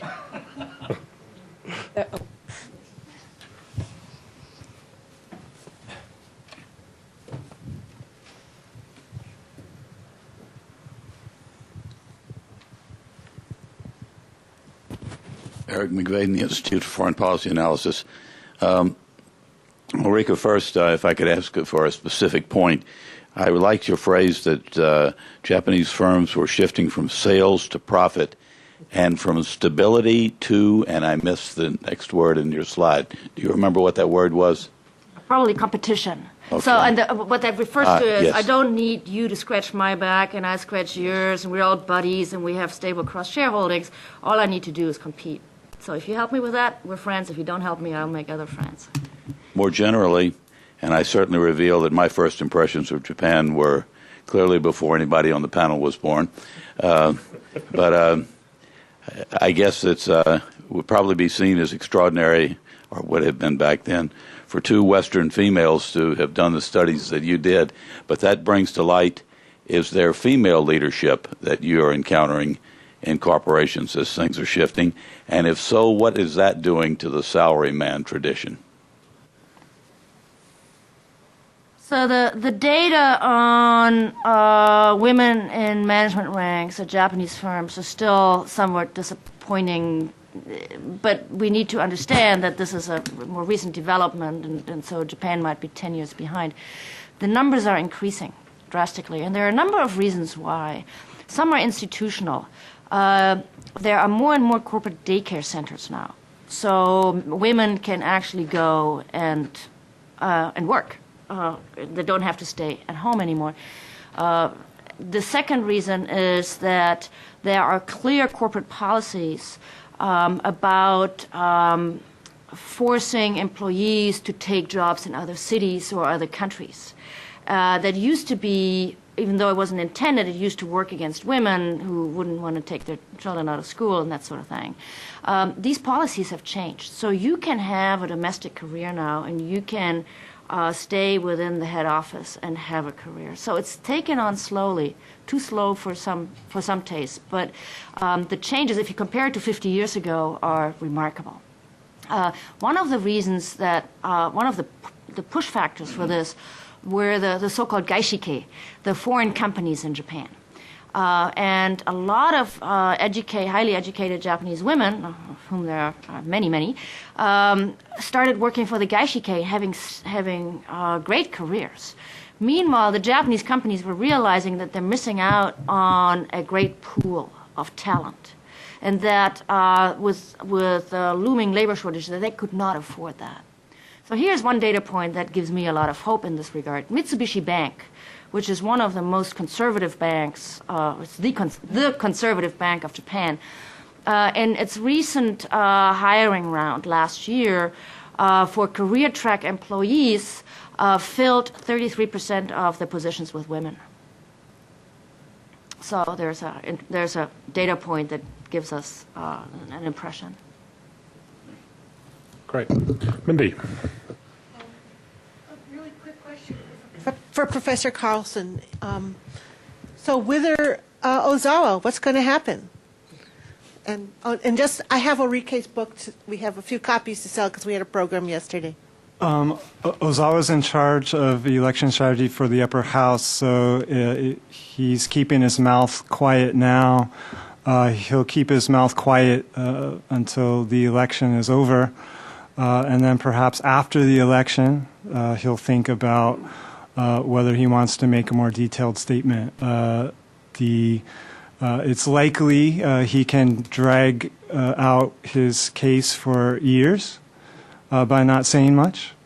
And it may be very hard for the investigators to prove that some of the money is coming directly from construction companies. They're likely to have strong connections, but to actually prove where the money is coming from in Japan is very difficult. So I think he can largely fight off a lot of the investigation. That doesn't mean that his aides won't get in big trouble, but I think he'll survive just fine. So, He's a survivor. Up here. Hi, Priscilla Beck from the U.S. Chamber of Commerce. I've noticed that in the past, whenever a Japanese delegation comes to Washington, that even though they do engage with the community here, that there hasn't been that much interest in their part in the business community, or trying to get a dialogue going on with the business community. Do you foresee that happening more with the new government at all? And perhaps vice versa, is the new Japan, the business community there, interested in partaking in any engagement with perhaps U.S. government officials in influencing legislation or anything here? I'm too much of an outsider in this town to help with that particular question. But let me give you a broader answer. There's a very interesting phenomenon that has recently kind of bubbled up, and Japanese interest in purchasing companies abroad. And part of this was because of the Lehman shock, our problems, and U.S. companies selling off assets. So, for instance, Asahi Beer bought Tsingtao from Anheuser-Busch at fire sale prices. But there are other activities. So, in my place in San Diego, there are lots and lots of Japanese businesses that are exceedingly interested in our little biotech companies. Mm-hmm. And all of the large Japanese pharmaceutical firms have a little office there, and they're superbly interested. And so we could go from city to city. Now, why you would find that there's less interest in lobbying and so on, I'm not sure, but my suspicion would be that a lot of these acquisitions are very strategic. So the big difference to the bubble years is that these Japanese companies are no longer buying the Rockefeller Center or some hotel in Hawaii or something. They're buying very targeted technologies that will help their repositioning. And it's possible that they want to do this under the radar. Because they're competing with U.S. companies for these little nuggets. So that's a speculation. I'm happy to talk to you afterwards more about this. I'm not sure I can help that. Okay, this gentleman here. So, thanks.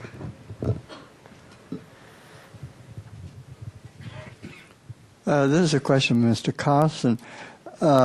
When you were talking about political corruption,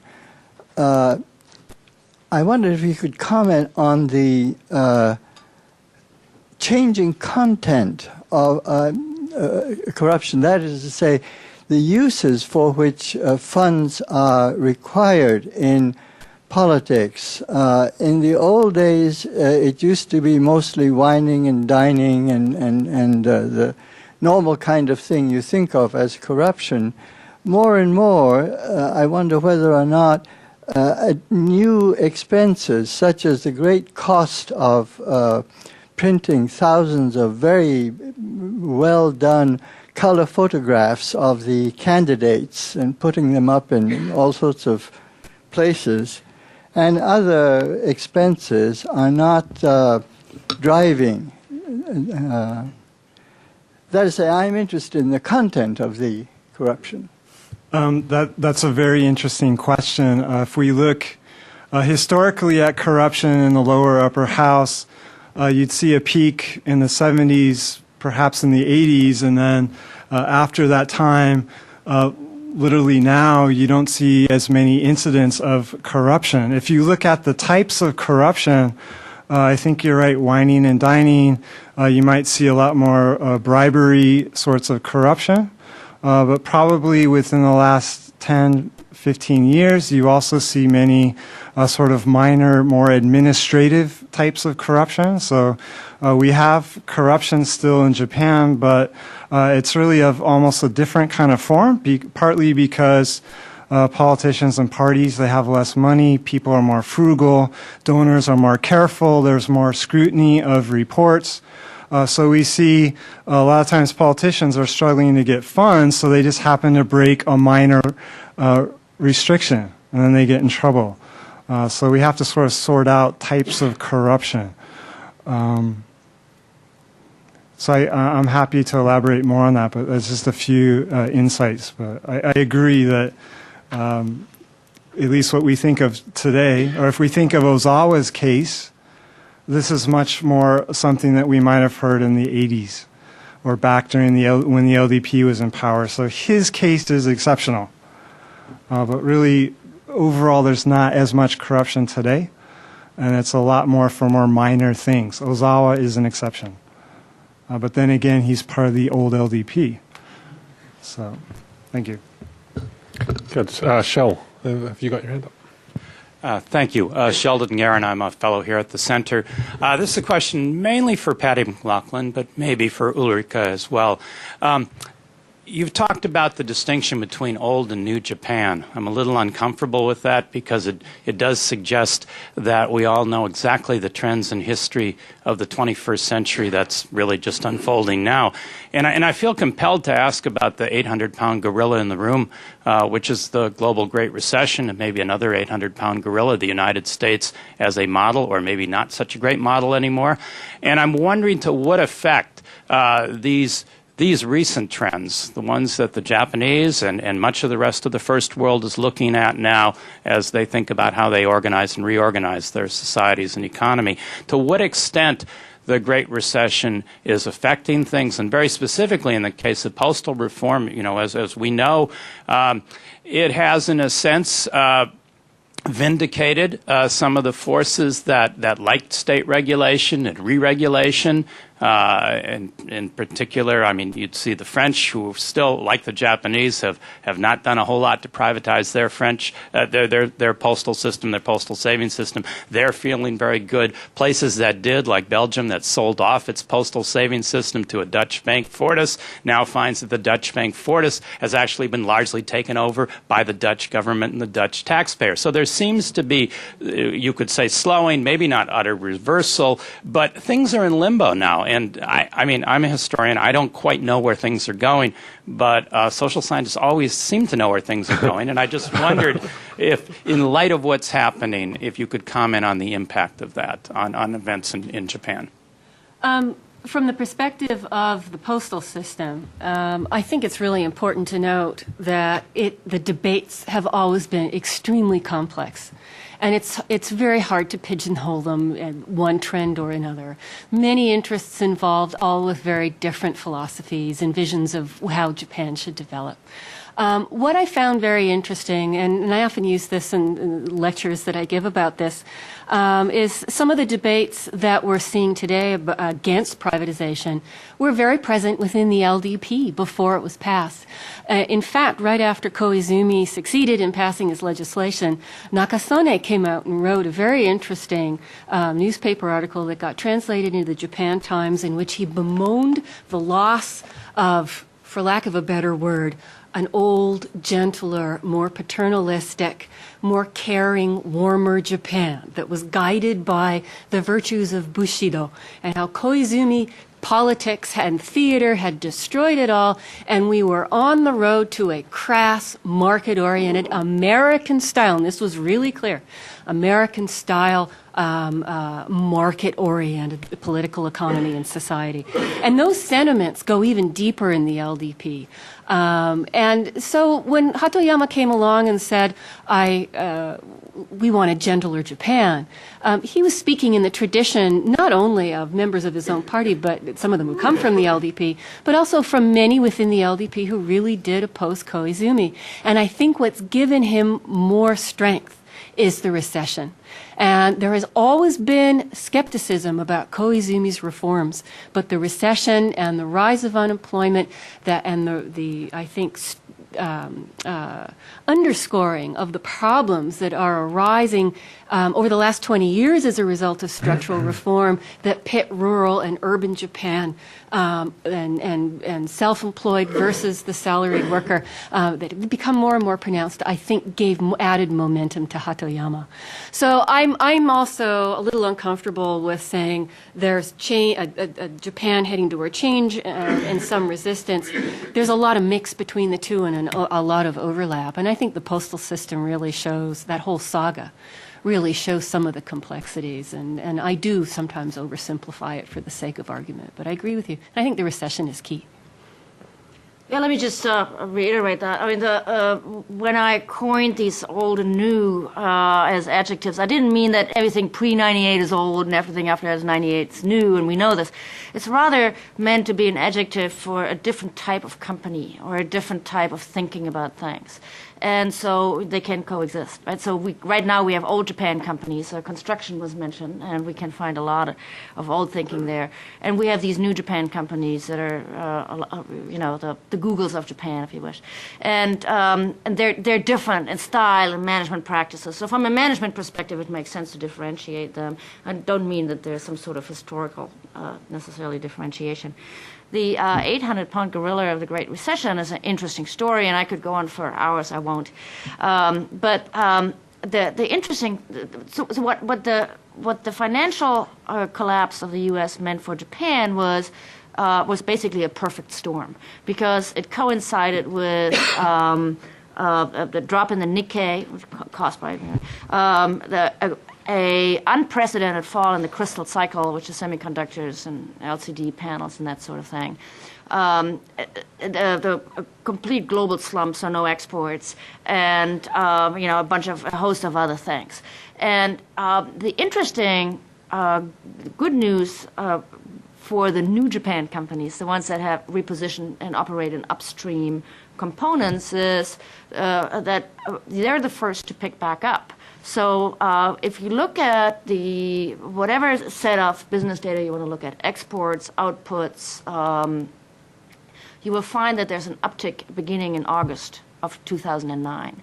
So the Japanese companies were the first to come to a screeching halt, because the upstream parts are the first that are no longer needed, even while the rest of the industry is still pushing things through the distribution system. But they were also the first to come back up. So the Great Recession has hit Japan exceedingly hard.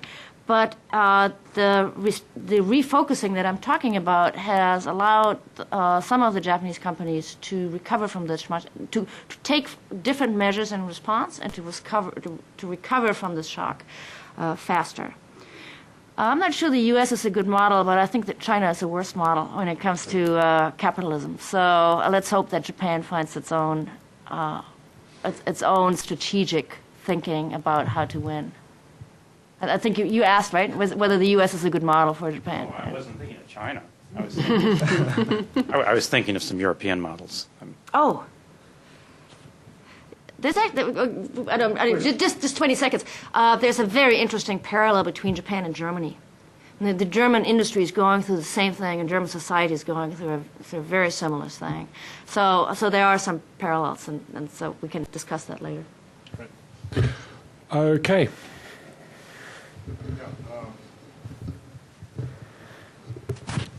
Dave Fitzgerald, retired government, now a private consultant. This may go over some of what you've already talked about before, but the JAL filing of her bankruptcy strikes me in the last couple of days of following the news that this could be a significant impact, perhaps even more than the post office, in terms of how the average citizen looks at Japan in the world and the whole notions of lifestyle. I mean, I understand from the development of JAL that was one of the earliest employers of women.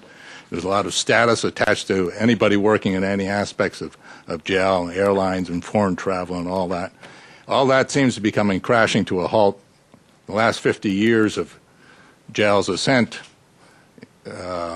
seems to be headed for very significant reversals. The Japan Airlines case is fascinating. There's so many stories around it. So one is that this pesky little competitor, ANA, is just a better airline. It only took them, 15 years to be allowed to compete. Once that really happened, Japan Airlines was suddenly out of its zone. So it is, in that sense, it's a story of an old subsidy, and you have the JAL inability to lay off people. Yeah, it's a fabulous old Japan story, right? And then you've got these former Ministry of Transportation people running the company, and so it's a great old Japan company, and it's come to a screeching halt. And what's fascinating about it is that it is being turned around with 100% new Japan measures. And the task force that is pushing through this turnaround and that's pushing through using bankruptcy legislation rather than some sort of informal bailout with the main bank, which would have been the old Japan way of doing it. The task force consists of people that already were instrumental in the IRCJ, which was this turnaround fund that helped reconstructing or restructuring Daiei and Kanebo and those people. So there's a fabulous process underway that allows us to study precisely this, how an old Japan company is taken, turned around into a new Japan company with the help of some of these new laws that I've talked about. So it's a great case study. Shimi-san. Jun Shinmi, Minister of Japanese Embassy. Well, thank you very much for your fabulous, presentation from the different aspect regarding Japanese, economy and, politics. My question is that, I wonder whether you find any, structural change in, Japanese, public opinion following the change of Japanese economy and Japanese politics. When I was in, elementary school days, I still remember that, according to statistics, more than 90% of Japanese people believe that they belong to the upper middle. And actually, mathematically, it's impossible. 90% belong to the upper middle. But we had a very, in a sense, homogeneous society, and we didn't find any significant, difference of the cluster in Japanese society. But now we are now in the era of the globalization, and just as you explained, we have a dynamic change in the Japanese economy and the politics and society. So if we consider a kind of matrix, just like a small government, just like a Koizumi reform you mentioned, and welfare government, just like non-privatization of the postal service reform, or progressive value and a conservative value. And if you have any idea, following the gender difference or income difference, or people living in urban area or the countryside, any change or a change of the Japanese public opinion, I'm more than happy to hear your comment. Thank you. That's a really tough question, because in my research, I often find myself going to the Cabinet Office, former Prime Minister's office, and looking at their public opinion surveys.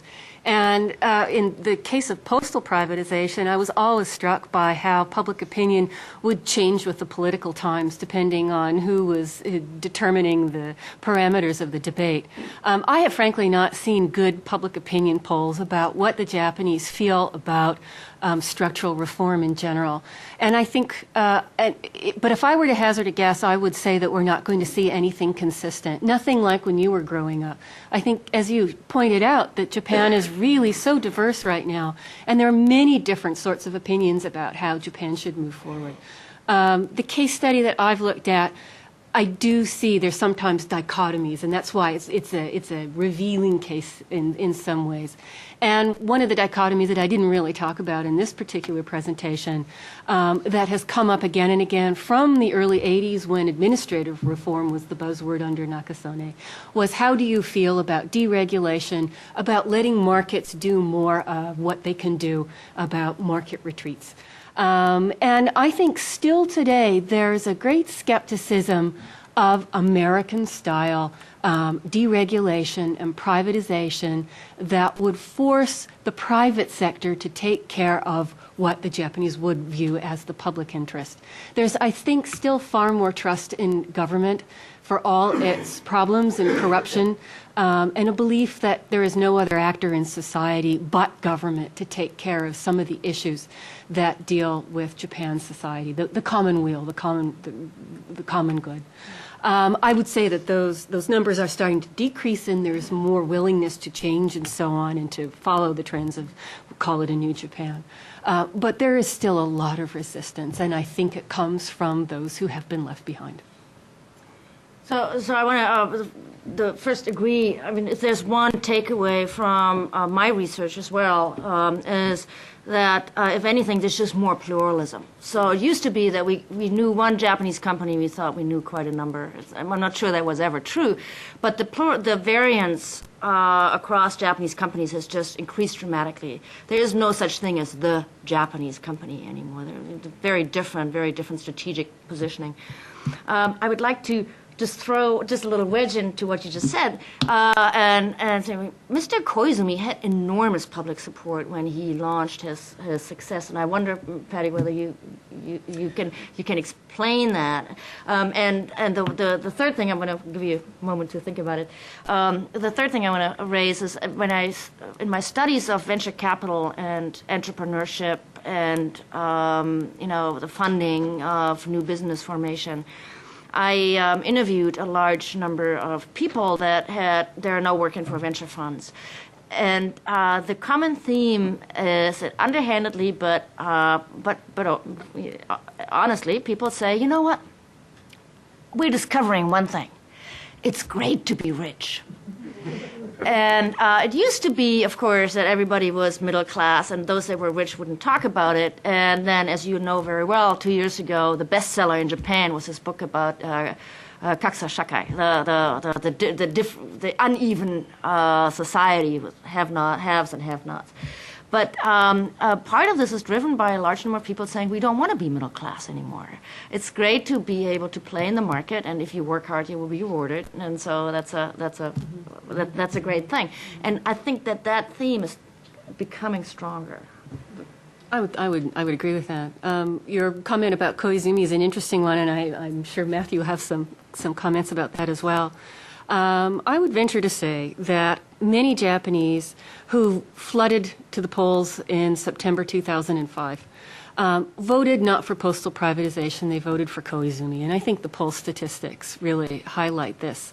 When push comes to shove, when the Japanese were asked, even right before the passage of the bills in October of that year, do you agree with postal privatization? If they were given the details, do you agree with this becoming run by the market rather than by government? You see a lot more skepticism than when the issue was posed to the Japanese as, are you for or against reform? Well, of course they're for reform. Things weren't going too well at that point. They want reform, they want change.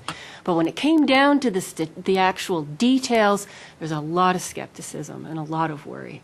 And I think that goes way, way back. What's that Japanese expression? We're for it in principle, but with the details, we've got some problems. And that certainly is carried over to the present. Public opinion is a bit tricky with Japanese citizens because of all the scandals, of course, people do not like politics so much, so it's a bit difficult to pinpoint preferences. Something interesting with Japan in comparative perspective is Japan, Taiwan, South Korea fare among the lower countries or the lowest countries that have probably the least amount of trust in government. And if we look at the highest would be Singapore and Malaysia. which is odd because this is where probably they have least free societies. So what people have found is in the more democratic societies, citizens are more critical. Yet in the least free, they're less critical. So there's some theories there that I think is interesting with Japan. So Japan, like South Korea and Taiwan, somewhat low if we look at Asia as a whole on public opinion towards government. So. Great. We've got time for one more if anybody would like to ask one. No? Okay, well, I'll call things to a close then. It's been a wonderful discussion we've had here, and I'd like you to join me in thanking our three guests, Patricia Maclachlan, Ulrike Schaede, and Matthew Carlson. Thanks.